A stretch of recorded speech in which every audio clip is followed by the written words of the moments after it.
Desde que tengo memoria, mi papá ha sido un hombre de pocas palabras. No era de esos padres que te abrazan fuerte o te sueltan un te quiero sin motivo. Papá era más bien como los nevados que mirábamos de lejos en nuestra comunidad de Porcón, allá en la sierra de Cajamarca.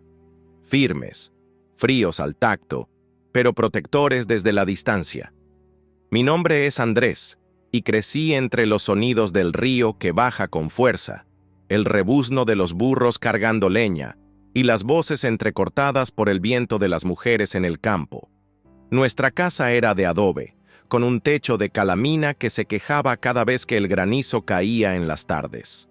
Vivíamos en la parte alta del caserío, donde la señal de celular solo llegaba si trepabas una piedra y alzabas la mano como buscando el cielo.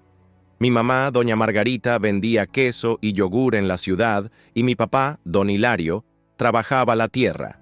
Sembraba papa, cebada y a veces lenteja. Tenía manos ásperas como piedra de moler y un caminar lento pero decidido. Se levantaba a las 4:30 de la mañana, tomaba su café pasado con pan del día anterior y se iba al campo.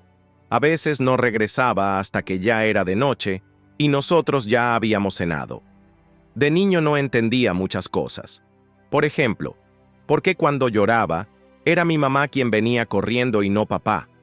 ¿Por qué cuando ganaba en el colegio o hacía algo bien, él simplemente asentía con la cabeza o decía, ya pues, sigue nomás? Pensaba que no le importaba, que quizás yo no le caía bien. Había un muro invisible entre nosotros, un silencio que no sabía cómo romper. Cuando tenía 10 años, escribí un poema sobre la lluvia en el campo. Mi profesora, la señora Carmen, lo mandó a un concurso de la UGEL sin decirme. Gané el segundo puesto. Recuerdo el diploma doblado en 4 que me entregaron, la bolsita de tela con dulces y una medalla que colgaba como si valiera oro. Volví corriendo a casa, cruzando el río con los zapatos mojados y el alma llena de orgullo. Le mostré todo a mi papá. Él lo vio, dijo, bien, y siguió partiendo leña. Esa noche lloré. No por el frío ni por hambre. Lloré porque me dolía más el silencio que cualquier castigo. No entendía que para él, amar era otra cosa. Con los años me fui haciendo más independiente. Ya no corría a mostrarle mis cuadernos, ni le pedía ayuda para nada. Empecé a hablar más con mi madre, a pasar más tiempo en la biblioteca del colegio y a escribir en un cuaderno escondido lo que no podía decir en voz alta. Cuando terminé la secundaria, postulé a la Universidad Nacional de Trujillo. Me aceptaron con una beca parcial. Al momento de irme, papá me ayudó a amarrar las sogas de la mochila en la combi y me dio un paquete de galletas de quinoa que él mismo había preparado. Me miró y dijo, «No te olvides de quién eres». Eso fue todo. En Trujillo todo era distinto. El ruido, el calor, la comida, el bullicio del mercado mayorista, las combis con reggaetón a todo volumen. A veces me parecía otro planeta. Pero me adapté.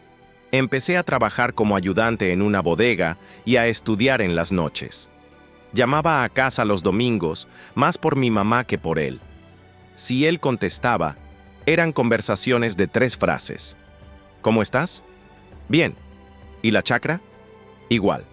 Salúdame a mamá. Ya. Una vez le dije, te quiero, papá. Hubo un silencio al otro lado.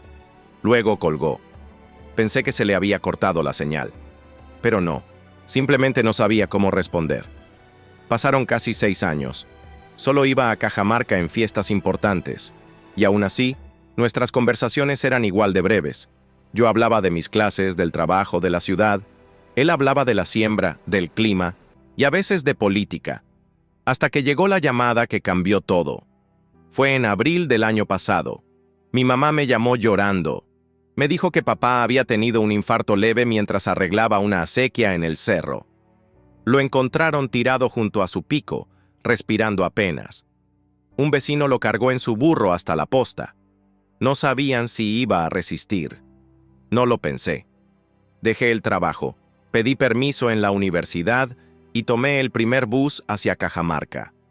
Recuerdo el camino lleno de curvas, de niebla, de pensamientos. Cuando llegué, lo vi en la cama. Se veía más pequeño, como si el cuerpo que antes parecía de piedra ahora estuviera hecho de barro. Tenía la mirada baja, como si le pesara estar débil frente a su hijo. Me acerqué, le toqué la mano y le dije, «Viejo, estoy aquí». No respondió, pero no retiró su mano. Me quedé en el caserío casi 2 semanas. Le preparé sus mates de hierba buena, lo ayudé a sentarse, a caminar unos pasos.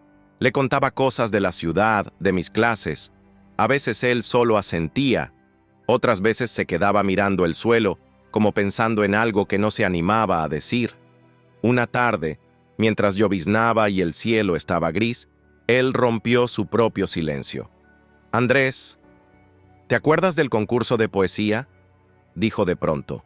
Lo miré sorprendido. «¿Cuál?». «Ese que ganaste de chibolo, de la lluvia y el campo». Asentí, sin saber por qué lo traía a colación. «Ese día bajé a la ciudad, fui al mercado, quería comprarte algo, una libreta, la más bonita que encontré». Me quedé en silencio. Él siguió. «Cuando regresé ya estabas dormido, y me dio vergüenza dártela. Pensé que ibas a decir que era ridículo, que ya eras grande, así que la guardé». «¿Dónde está?», pregunté con la garganta apretada. «En el baúl, con tus cosas viejas». Esa noche busqué el baúl. Estaba bajo la cama de mis padres. En el fondo, envuelta en tela andina, estaba la libreta. Tenía tapas de madera con dibujos de cóndores y flores talladas, y en la primera hoja una dedicatoria con letra chueca. «Para mi hijo Andrés, que escribe bonito. Tu papá te quiere, aunque no sepa cómo decirlo». Lloré. Lloré abrazado a esa libreta como si fuera él mismo. En los días que siguieron, empecé a ver a mi papá con otros ojos. Empecé a recordar escenas que de niño no entendí, como cuando una vez me caí del burro y me raspé la pierna. Mi mamá me curó, pero al día siguiente encontré en la puerta de la casa un banquito de madera nuevo, con mi nombre tallado. Él lo había hecho en la madrugada, o cuando me quedé sin zapatos en 5º de primaria, y sin decirme nada, me dejó unos usados, pero bien lustrados, junto a la cama. Nunca supe cómo los consiguió. Mi papá no sabía decir te amo, pero lo decía con hechos. Con cada bolsa de papas cargada para la feria, con cada canaleta que cavaba para que el agua llegara a la parcela, con cada noche que se quedaba reparando mi bicicleta sin esperar agradecimientos. Ahora lo visito más seguido. Me siento con él en el patio. A veces solo tomamos mate y miramos las nubes. No necesitamos hablar mucho. Una vez le leí un poema que escribí sobre él. Me miró con los ojos brillosos y dijo, «No sabía que yo podía sonar bonito». Sonreí. «Siempre has sonado bonito, viejo, solo que no te escuchabas». Hoy soy consciente de algo que antes no entendía. En nuestras familias peruanas, especialmente en los pueblos, el amor no siempre se expresa con flores ni abrazos. Se expresa sembrando sin que te pidan, cargando sin que te vean, amando en silencio. Mi papá es parte de esa generación que fue criada para no llorar, para no quejarse, para no decir lo que siente, pero aprendí a leer su idioma, un idioma que no se habla, se vive. Y si tú, que estás escuchando este cuento, también tienes un padre o una madre que no sabe decir «te quiero», no los juzgues, obsérvalos. Fíjate en los detalles. Tal vez encuentres en una lonchera bien preparada, en una mirada silenciosa, en unas manos cansadas, la forma más pura de amor que existe. En conclusión, la reflexión que les quiero transmitir es, el amor no siempre se escucha. A veces se cocina, se cose, se siembra, se calla. Aprende a leer ese idioma, porque el silencio también dice, te quiero,